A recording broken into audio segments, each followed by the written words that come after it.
Hello bachcho, let's see this question. The question says, which of the following are not known?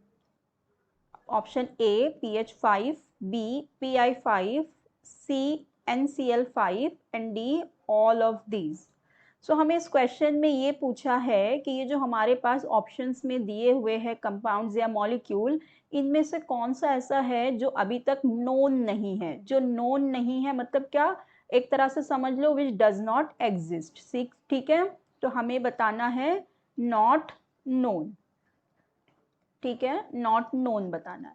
अब देखो बात करते हैं सबसे पहले PH5 की। ठीक है, अब देखो PH5 में हमें पता है कि फॉस्फोरस और हाइड्रोजन के बीच में सबसे पहले तो साइज का बहुत डिफरेंस है। हाइड्रोजन बहुत ही स्मॉल इन साइज होता है। ठीक है, ये बहुत ही स्मॉल इन साइज है। और जो हाइड्रोजन के ऑर्बिटल्स में क्या हो गए, सिर्फ s ऑर्बिटल है। ठीक है, देखो किसी भी कंपाउंड के होने की ना सबसे पॉसिबिलिटी हमें कैसे समझ में आती है, अगर उसके ओवरलैपिंग इफेक्टिव हो। ठीक है, अगर उसकी इफेक्टिव ओवरलैपिंग हो ऑर्बिटल्स की, effective overlapping of orbitals depends. ठीक है, एटम के होने ना होने की जो पॉसिबिलिटी है किसी भी कंपाउंड या मॉलिक्यूल की, वो किस पे डिपेंड करती है, उनके जो ऑर्बिटल्स है उनकी इफेक्टिव ओवरलैपिंग होनी चाहिए। अभी इफेक्टिव ओवरलैपिंग मतलब क्या, जो ओवरलैपिंग होने के बाद कंपाउंड स्टेबल रहे। मतलब अभी देखो कोई एक कंपाउंड है, सपोज उसके पास है d ऑर्बिटल। ठीक है, अब उसके पास है d ऑर्बिटल और उसका जो दूसरा कंपाउंड है उसके पास है सिर्फ s ऑर्बिटल। अभी देखो s और d में कितना ज़्यादा डिफरेंस है, तो इन दोनों के बीच में जो अगर ओवरलैपिंग होगी ना, वो इतनी इफेक्टिव ओवरलैपिंग नहीं होती। अभी देखो जैसे ये हमारे पास PH5 दिया हुआ है, इसमें हाइड्रोजन के पास तो सिर्फ s ऑर्बिटल है। ठीक है, और हमारे फॉस्फोरस के पास क्या है, p ऑर्बिटल है। ठीक है, फॉस्फोरस के पास है p ऑर्बिटल।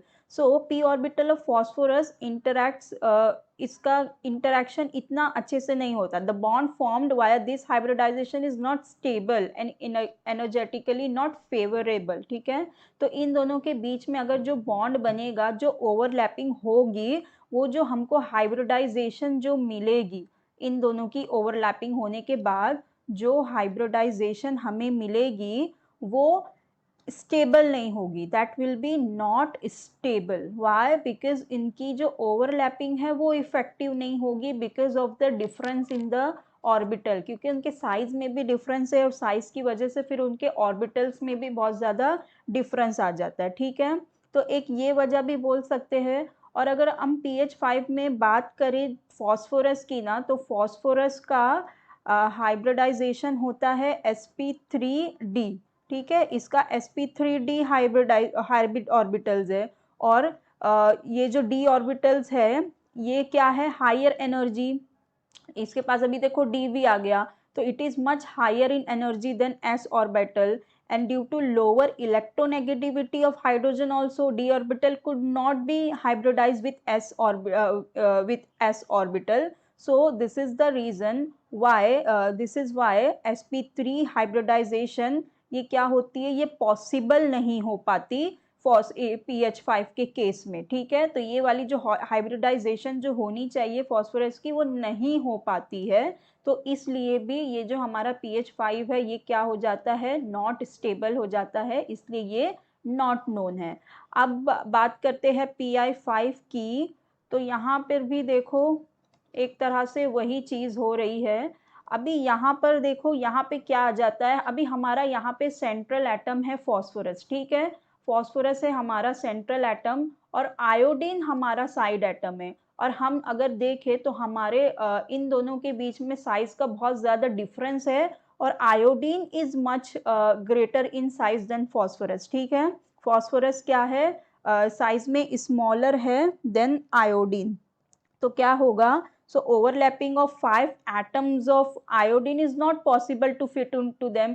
और phosphorus जो साइज में छोटा है, which is small in size than iodine, तो वो इस 5 पूरे आयोडीन को होल्ड करके इतना नहीं रख सकता।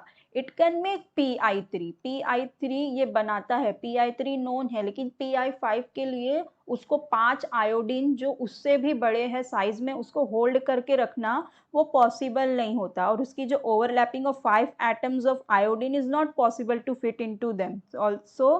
दैट इज द रीजन ये भी क्या हो जाता है, PI5 क्या हो जाता है, नॉट स्टेबल। ये कैसा होता है, ये भी नॉट स्टेबल होता है, इसलिए हम इसे भी क्या कहेंगे, ये भी नॉट नोन है। अब बात करते हैं सी जो हमें दिया हुआ है। सी है हमारे पास NCl5, ठीक है, हमारे पास है NCl5।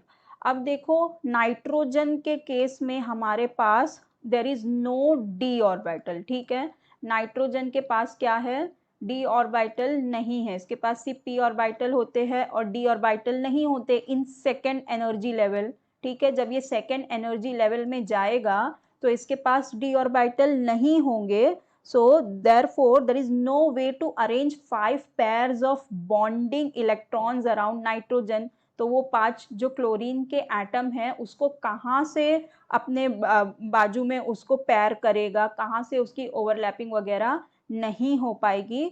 तो यहाँ पर भी वही केस आ जाता है। तो बेसिकली इसका मतलब क्या है कि हमारा जो भी कंपाउंड है उसके अंदर ओवरलैपिंग होना ऑर्बिटल की इफेक्टिव तरीके से वो बहुत ही इंपॉर्टेंट है। अगर वो होगी तभी कंपाउंड या मॉलिक्यूल्स स्टेबल रहेंगे, अदरवाइज वो स्टेबल ही नहीं रहेंगे तो वो क्या हो जाएंगे, वो नॉट नोन हो जाएंगे।